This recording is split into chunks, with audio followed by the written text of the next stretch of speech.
Me tiene en el garaje donde guarda el resto. Excepto que soy la única que sigue viva. No sé por qué soy especial, pero eso no significa que no me haga daño también. Me hace mirar hasta que termina con ellas, y luego me patea hasta entumecerme. Pedazo de basura. Me llama. Esa noche trajo otra mujer. Nos hacemos compañía, pero sé que no va a durar toda la noche. Me mira desesperada, su rostro sombrío. Pero ¿cómo puedo ayudarla? Yo también estoy atrapada aquí abajo. Llora con todas sus fuerzas. Se revuelve en el suelo entre las cadenas. Intento consolarla, haciéndole comprender que sus gritos de auxilio son inútiles. Aquí abajo no nos escucha nadie. Él baja las escaleras a la hora de siempre. Se ríe mientras saca la motosierra del armario. Ella grita aterrada antes de que sus gritos se conviertan en gemidos ahogados. La sangre salpica por todas partes. Me alejo del líquido. Me lanza una mirada. ¿A dónde rayos crees que vas? Se acerca molesto y me da 5 patadas en el estómago. Me arrastra hasta la pared y me tira contra ella. Cuando me quedo quieta, se va. ¡Pedazo de basura! Cierra la puerta tras de sí, sin darse cuenta de que me ha arrojado contra la puerta del garaje. Hay espacio suficiente para que pueda salir a rastras. Cojeo por la calle, desesperada por encontrar a alguien que pueda ayudarme. Un hombre me mira con cara de preocupación. ¿Qué te ha pasado, amiga? ¿Dónde está tu dueño? Todo estará bien, amiga. Mueve la mano hacia mí. Hago una mueca de anticipación, pero me da unas palmaditas suaves en la cabeza y me acaricia el pelaje. Ese hombre es agradable, no como mi amo. Me doy la vuelta y le hago una señal para que me siga. Camina detrás de mí mientras yo me tambaleo lentamente hacia el garaje. Gimoteo delante de la puerta y él se arrastra bajo la rendija. ¿Qué rayos? ¿Qué rayos es esto?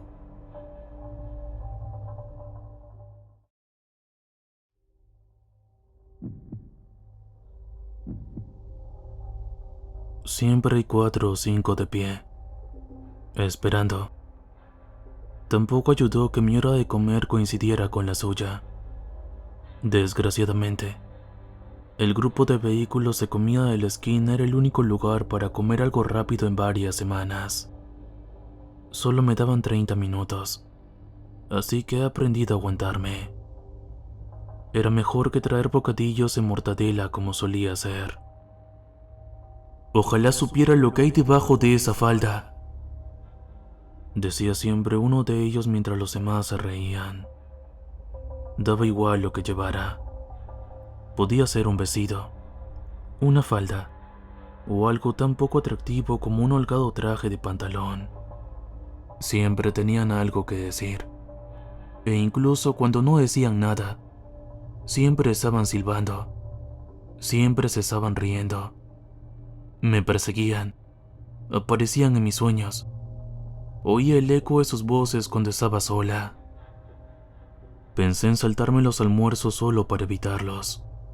Pero rayos, no iba a dejar que ganaran. Hoy era mi gran presentación en el trabajo. Proponía un producto nuevo ecológico a los miembros de la junta. Llevaba meses trabajando en ello. La presentación empezaba a la 1 de la tarde, justo el tiempo necesario para comprar mi almuerzo habitual. Decidí arreglarme para causar la mejor impresión. Elegí una blusa de seda, una falda lápiz y mis mejores zapatos de tacón. Me maquillé y me rizé el cabello. Como de costumbre, los 5 estaban sentados en la esquina, esperando. Hoy se ha arreglado para nosotros. Esta vez sí que quiere impresionarnos. El resto silbó en sintonía. Los ignoré como de costumbre mientras me ponía la cola de mi habitual carro de falafel. Esa vez, uno de ellos se acercó por detrás. Seguí ignorándolo, pero pronto sentí el contacto de una mano que me rodeaba la cintura y me rozaba el trasero. No supe qué hacer, salvo dar un grito de asombro y volver corriendo a mi despacho. Aquel día mi presentación fue atroz. Estuve conteniendo las lágrimas todo el tiempo. Ni siquiera recordaba el discurso que había recitado mentalmente durante semanas. Sollozaba hasta quedarme dormida reviviendo una y otra vez el momento en que me puso las manos encima. Pero esa mañana era una persona diferente. Me sentía fría y vengativa. Hoy me enfrentaría a ellos. Me estaban esperando. El hombre que me metió mano estaba delante. ¿Vuelves por más?, dijo arrogantemente. En un instante, metí la mano en el bolso y cogí mi navaja recién comprada. Le di una patada en la entrepierna y, mientras se encorvaba de dolor, le agarré la barbilla y le di un navajazo. Sus labios se despegaron mucho más fácilmente de lo que esperaba. Le salía sangre de la boca mientras gritaba. Recogí los labios cortados del asfalto y los colgué delante de sus amigos. ¿Alguien más tiene algo que decir?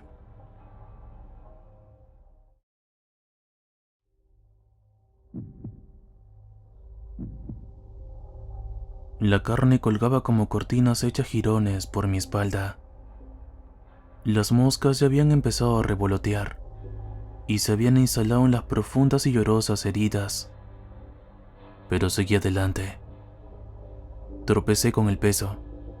La viga me aplastaba los hombros. Cada músculo de mi cuerpo gritaba que me detuviera. Pero seguí adelante. Una sed como nunca había experimentado cubrió mi lengua y mis labios. El sol, implacable.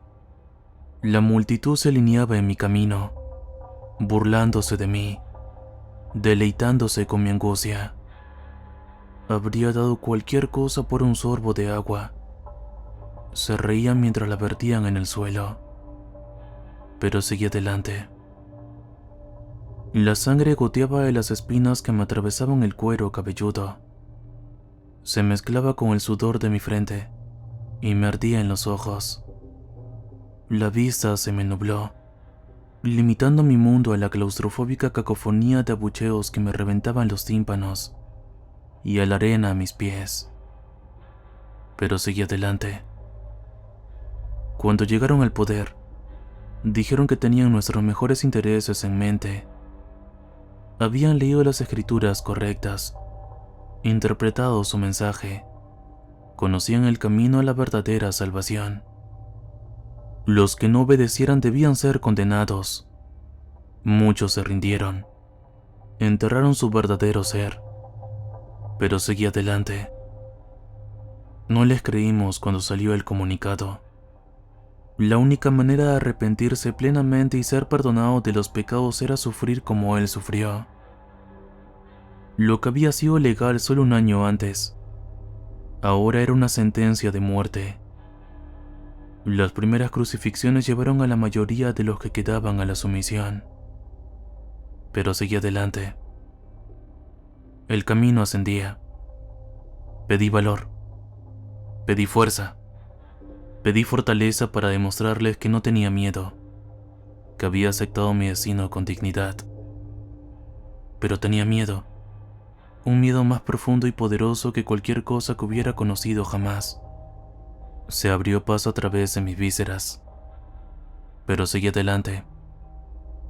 Cuando llegamos a la terminal, me tiraron al suelo. Un tintineo metálico resonó desde una caja colocada cerca de mi cabeza. Aunque sabía lo que se avecinaba, nada me preparó para la agonía de los pinchos que se clavaban más profundamente con cada golpe del martillo. Una parte de mí quería que todo acabara allí mismo, rendirme y sucumbir al dolor, pero seguí adelante.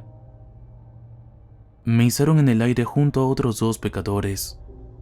Nuestros crímenes eran innumerables, pero todos violaban las buenas costumbres, al menos su versión de ellas. Oí la respiración agitada de mis compañeros y sentí que la tierra empezaba a tirar de mis órganos. Jadeante, miré a la alegre multitud reunida para presenciar el castigo de los malvados. Me dijeron que lo único que tenía que hacer era arrepentirme y que acabarían rápido, pero seguí adelante.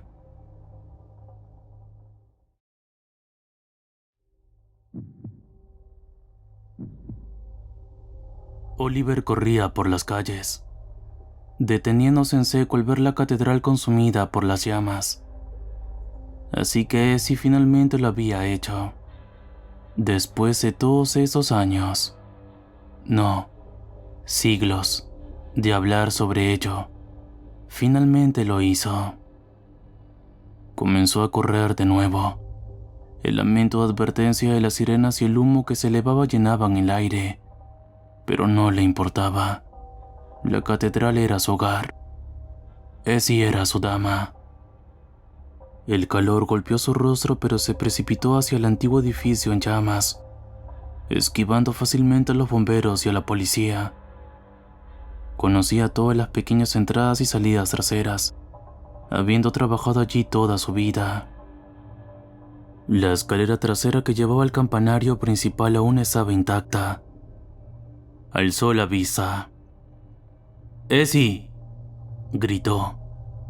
Podía oír los gritos de los bomberos y el rugido del fuego, pero venían de lejos. Ese era el efecto de Essie. Aunque era un fantasma, hacía que todo a su alrededor pareciese distante y borroso. Ella apareció ante él, y su corazón se contrajo de amor. Las llamas parpadeaban alrededor de su rostro, reflejándose en sus ojos verdes. Ella sonrió. Lo hice, Oliver. Quemé todo ese maldito lugar. Lo sé, mi amor. ¿Pero cómo? Y luego, tristemente, Essie, ¿no fueron suficientes los niños? Extrañaría mucho el edificio. Una viga se estrelló cerca de Oliver. Sintió la lluvia de chispas aterrizar en sus manos y piernas, pero apenas se inmutó. Pensó en todos los niños que ella mató. Los niños eran pequeños y lo suficientemente frágiles para que un fantasma manipulara. De vez en cuando, reunía suficiente poder para empujar a uno por encima o a través de las barandillas mientras corrían en grupos escolares de turistas. Caerían y se estrellarían en el suelo de piedra abajo. Oliver la había visto hacerlo mientras realizaba sus deberes. La primera vez le preocupó que hubiera un escándalo, que la catedral se cerrara. No pasó nada. Los niños son pequeñas bestias torpes, y los dólares de los turistas son más valiosos. A nadie realmente le gustan los niños de todos modos, y Essie no lo hacía demasiado a menudo. El rostro de Essie brillaba de ira. ¿Niños? Bah. Y se giró escupiendo furiosa. El movimiento reveló las frescas cicatrices en sus hombros y espalda de los azotes, todavía supurando, nunca sanando. Líneas que Oliver conocía de memoria. Vine aquí buscando santuario, y me arrastran fuera, lugar de piedra sin valor. Merece arder hasta los cimientos, gritó. Oliver sintió el calor lamiendo su piel. Miró hacia abajo. Lenguas de llamas subían por sus zapatos, sus piernas. Aún no podía sentir el dolor. «¿Essie?», susurró. La tristeza reemplazó la ira en el rostro de Essie. Se acercó a él. «¿Me amas? Tuve que pagar un precio para iniciar el fuego. Tú. Ahora puedo sanar, ser libre. Tú quieres eso para mí, ¿verdad?» El fuego estaba envolviendo a Oliver, Extendió su mano hacia Essie, ya desvaneciéndose. Los bomberos finalmente lo vieron y comenzaron a correr hacia él, pero ya era demasiado tarde.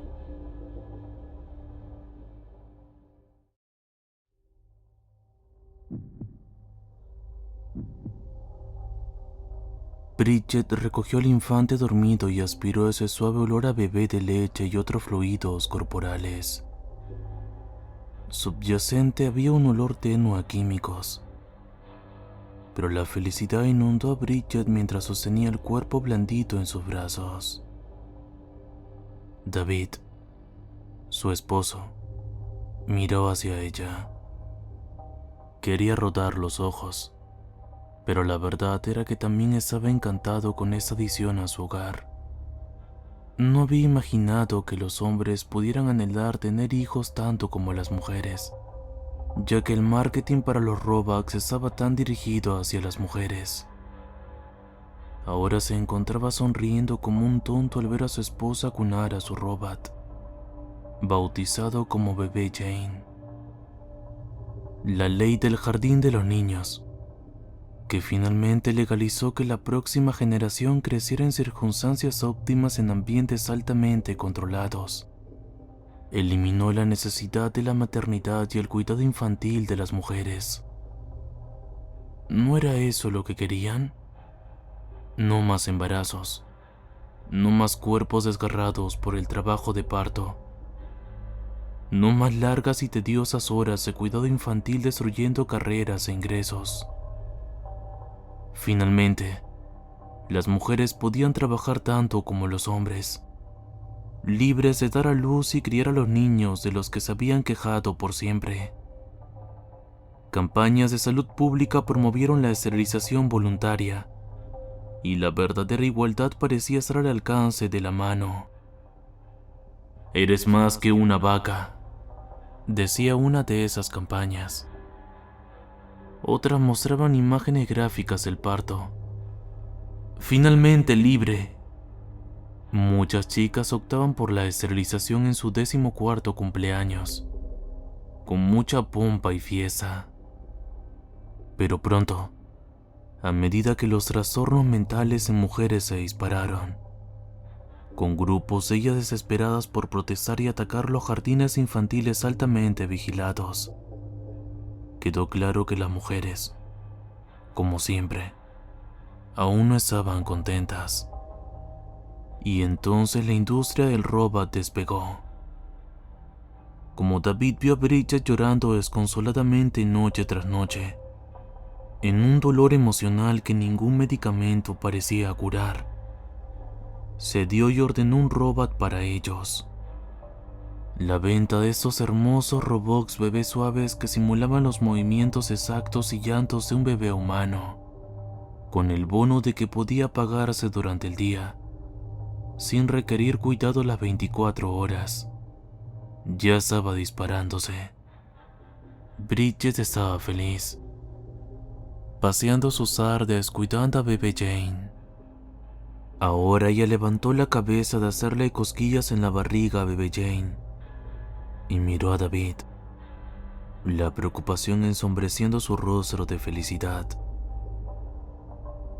«David, no creo que se esté desarrollando como debería. Deberíamos ver al pediatra». David suspiró. La industria alrededor del cuidado de los Robux era agotadora y costosa. «Cariño, sabes que solo es una muñeca. Esas citas cuestan dinero. Y sabes que es solo un acto. Se supone que debemos conseguir una nueva después de 14 meses después de todo». «Ella es nuestra bebé, David», gritó Bridget. «¿Cómo puedes hablar de ella así?»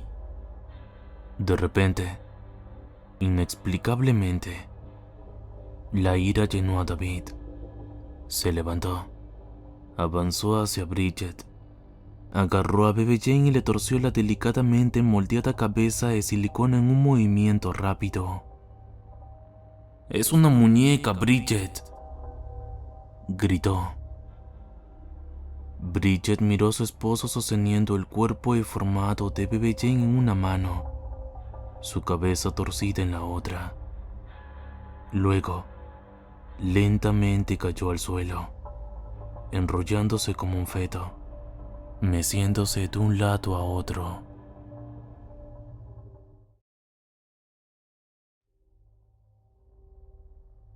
Era el amanecer. Una luz gris pálida filtrándose a través de un cielo nublado.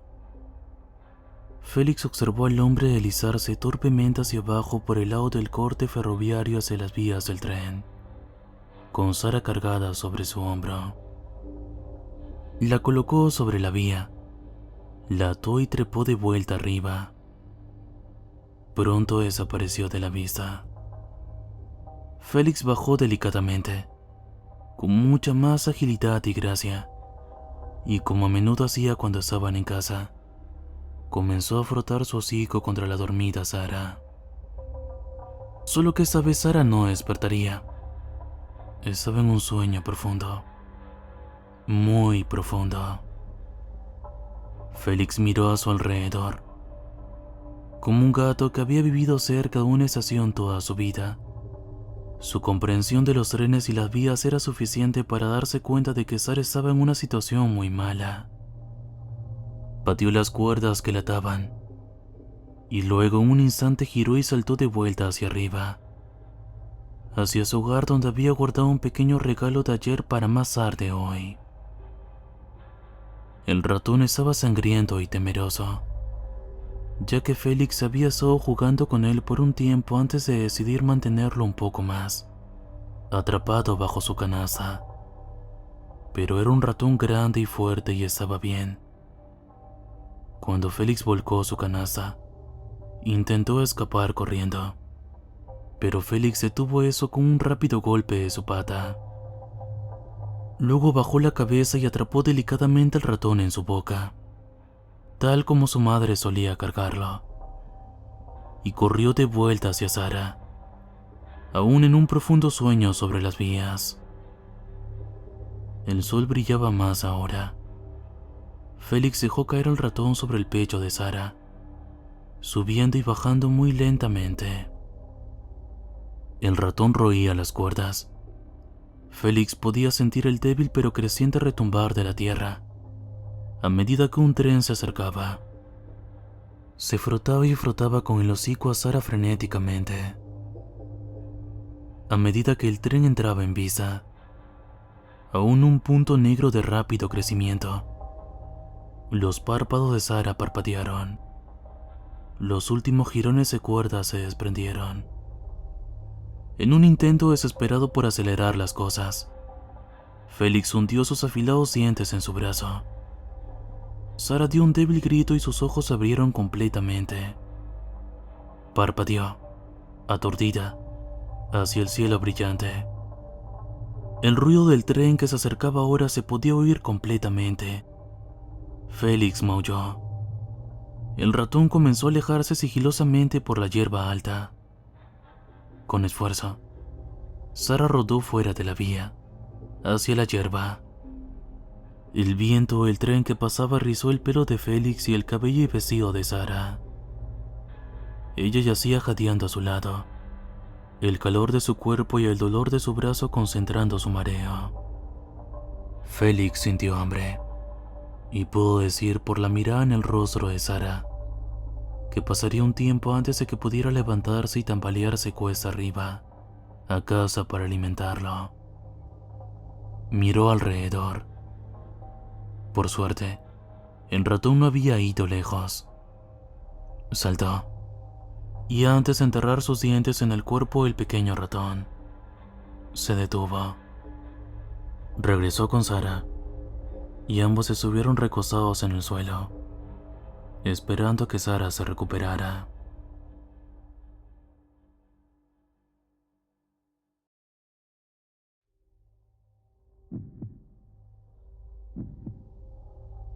En el instituto tenía insomnio, así que la mayoría de las noches me entretenía jugando a videojuegos o navegando por internet.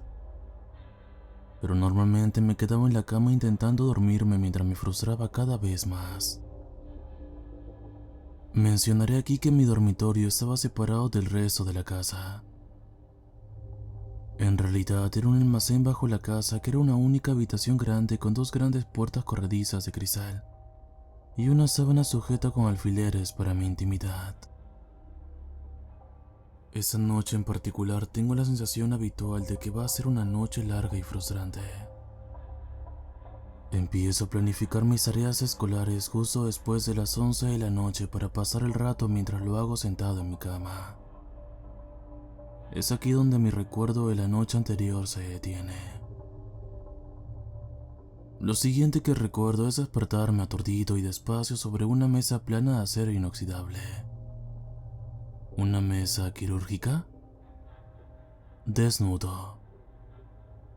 Miro a mi izquierda y hay una chica rubia de mi edad tumbada en una mesa idéntica a mi lado. También desnuda con dos seres altos de pie a los pies de la mesa vigilándola. Poco a poco fui recobrando el sentido y percibiendo detalles a mi alrededor como que la habitación era muy luminosa, pero no había una fuente de luz clara. Las paredes eran blancas y tenían estanterías con herramientas y utensilios. Una única puerta al final de la habitación. Los seres eran más altos que la mayoría de los humanos y más delgados. Llevaban lo que yo describiría como una mezcla entre una bata blanca de laboratorio y una bata médica azul, además de una mascarilla. Sus ojos y sus manos eran los únicos rasgos que podía ver. Sus ojos eran grandes y almendrados, pero no eran tan exagerados como los de los alienígenas grises. Sus manos estaban marchitas, tenían dedos largos y eran de color pálido. Solo un par de segundos después de recobrar la conciencia, los dos seres se alertaron de mi despertar. En ese momento, uno de ellos se precipitó hacia mi lado derecho y el otro se desplazó hacia mi izquierda, mientras un tercero que parecía ser superior atravesaba la puerta situada al final de la habitación hasta llegar a los pies de la mesa en la que yo estaba tumbado. Se giró para mirar al de mi izquierda y habló algo que no pude entender, no solo porque estaba en otro idioma, sino porque mi oído estaba tapado. Miré hacia el que estaba a mi izquierda y vi que había tomado una especie de jeringuilla y se acercaba a mí. Me desmayé. Lo siguiente que recuerdo es que me incorporé tan rápido como pude, sudando frío, con el corazón a 1000 por hora y en la cama, con el trabajo sobre la mesa. Miré el reloj y eran poco antes de las 4 de la madrugada. Encendí la luz y me miré el brazo izquierdo. No tenía moratones ni cicatrices, pero escribí todo lo que pude antes de que se me olvidara. Unas semanas después volví a contar esa historia a unas pocas personas de confianza, y una de ellas me preguntó: si no tenías marcas en el brazo, ¿qué hay de tu costado? Sin esperar ver nada, señalé un lugar de mi lado izquierdo junto a donde cae mi codo, diciendo: entonces debería haber algo por aquí. Me levanté la camiseta y encontré una pequeña cicatriz de medio centímetro de longitud justo entre dos costillas. Ni qué decir tiene que nos asustamos y procedimos a tocarla, y alrededor de ella durante la siguiente hora.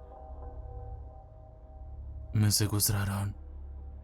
Me desperté por accidente y me volvieron a anestesiar antes de recuperar totalmente la conciencia.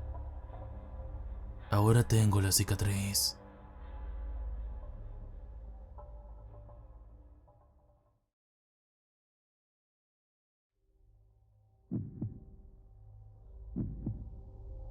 Diría que esto ocurrió tal vez en 1996. Yo tenía unos 8 años. Estaba oscureciendo, pero el cielo no era totalmente negro, sino de un azul intenso. Se podían distinguir las nubes con bastante facilidad, y todavía no se veían muchas estrellas. Teníamos una gran terraza con ventanas grandes y yo estaba sentado en el suelo jugando con mis legos. De vez en cuando me levantaba y caminaba o me movía, porque los niños pequeños no pueden estarse quietos y no mantienen muy bien la atención. Me había levantado por tercera o cuarta vez cuando algo afuera llamó mi atención. Estaba en el cielo, pero como dije antes, aún no había oscurecido. Todavía podía distinguir una forma, como un triángulo grande con los lados redondeados así. No se movía muy rápido y no parecía hacer ningún ruido, aparte de un estruendo muy débil y bajo.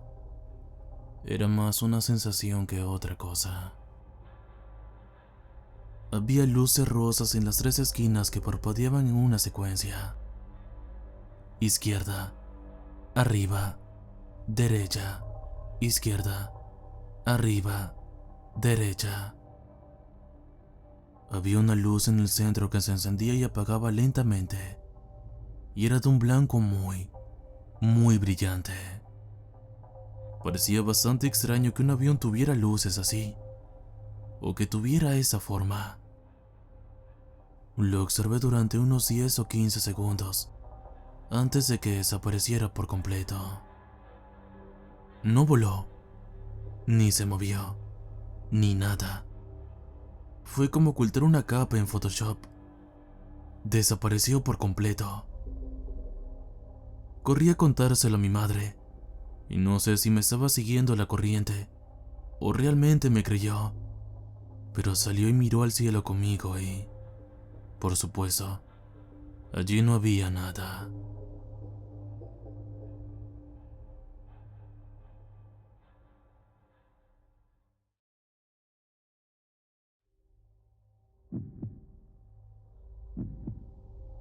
Ocurrió hace 7 años, en la playa, en Nixon, Massachusetts. Mi hermano, mi primo, la chica con la que salía y yo estábamos dando un paseo nocturno por la playa, como solemos hacer, para ver las estrellas. Al tener muy poca contaminación lumínica en el borde del continente, disfrutamos de una vista espectacular, mucho más impresionante que cualquiera que pudiéramos encontrar cerca de donde vivimos. Habíamos encontrado un buen lugar protegido por rocas para sentarnos y disfrutar de las vistas, cuando mi primo y yo divisamos algo cerca del horizonte. Era una luz brillante, nada más, que se encendía y apagaba a intervalos regulares. Mi primo y yo debatimos sobre lo que era durante 1 o 2 minutos. Pensé que podría ser un faro, porque estaba sobre tierra. Ixtan está al lado de la bahía del Cabo, que domina todo el círculo interior de tierra. Después de examinar las luces de los edificios circundantes, etc., dedujimos que estaba demasiado alto en el cielo para ser un faro. También se nos pasó por la cabeza la idea de que fuera un avión, pero estaba inmóvil. No emitía ningún ruido, aunque es posible que no pudiéramos oírlo a varios kilómetros de distancia. No lo debatimos demasiado. No era tan interesante después de todo. No había nada en él que dijera que no era algo ordinario. Así que mi primo y yo volvimos a charlar con mi hermana y mi novia, que habían estado hablando a unos metros. Y ahora viene la parte que no puedo explicar. Cuando estábamos en medio de nuestras habituales bromas, los tres se quedaron paralizados, con la mandíbula caída, mirando hacia atrás y hacia arriba.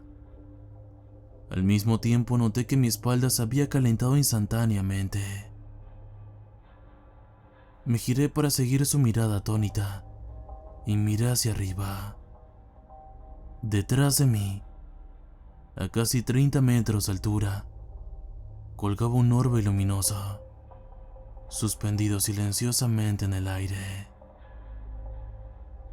Las personas con menos capacidad de observación podrían haberlo descrito simplemente como una luz en el cielo. Pero yo estoy aquí para decirles que era infinitamente más interesante que eso. No era una luz ordinaria. Estoy dispuesto a apostar que casi cualquier persona lo suficientemente mayor como para saber la diferencia es capaz de decir qué tipo de luz está siendo emitida por cualquier dispositivo o fenómeno natural. Incluso cuando no estamos directamente frente a la luz, la mayoría de nosotros seríamos capaces de distinguir la diferencia entre la luz emitida por una bombilla incandescente, una lámpara halógena, un LED, un láser, un televisor, el sol, la luna, el fuego. Ya me entiendes. Esta luz tenía una calidad que nunca había visto antes ni después en esta vida. Una vez más, con énfasis, esa luz no se parecía a nada que hubiese visto en la Tierra antes o desde aquí. Era increíblemente brillante, pero no hacía daño mirarla directamente, aunque era de noche. Era azulado y desprendía una energía que podía sentir contra mi cara similar a los rayos del sol. Parecía líquida, casi viva, como la bioluminiscencia. Al mirarlo, cualquiera de los que esté escuchando esto, por muy escéptico que sea, se habría quedado en silencio. Los cuatro nos quedamos boquiabiertos, en silencio, mientras el objeto se suspendía sobre nosotros. Finalmente, en mi entusiasmo y confusión, levanté un dedo y señalé esa esfera de luz, diciendo: ¿qué es eso? Al menos media docena de veces. Como si nada, el objeto hizo algo aún más difícil de describir. En pocas palabras, se desvaneció. Pero eso sería ridículo teniendo en cuenta cómo lo hizo. Se movió silenciosamente en línea recta hacia nosotros y por encima de nuestras cabezas, mientras se desvanecía. No era tan simple como apagarse como un interruptor de luz de la cocina. Envolvió la oscuridad del espacio a su alrededor mientras se movía, y se convirtió en una sombra, donde una vez fue una luz. Imagínese que coge una bombilla encendida y la arrastra por la superficie de un charco de pintura negra, sumergiéndola lentamente todo el tiempo. Es la mejor manera que tengo de describirlo. ¿Se desvaneció en otra dimensión? ¿Quién sabe? Tus suposiciones son tan buenas como las mías.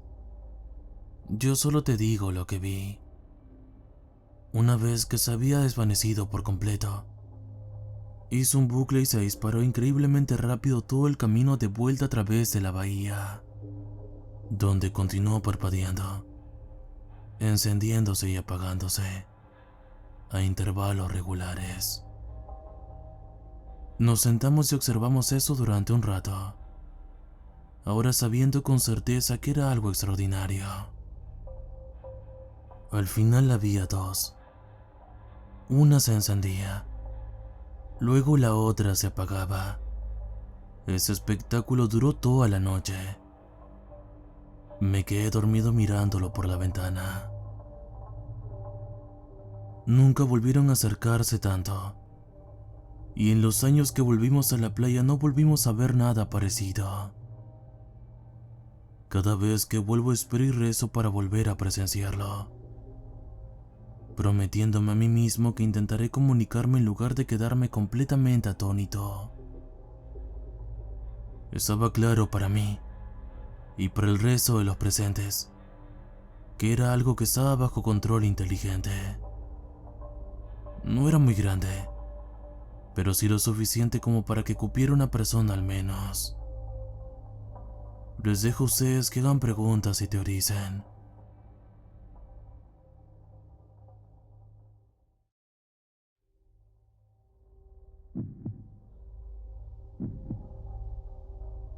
Esto ocurrió en realidad la semana pasada, el 15 de enero de 2016.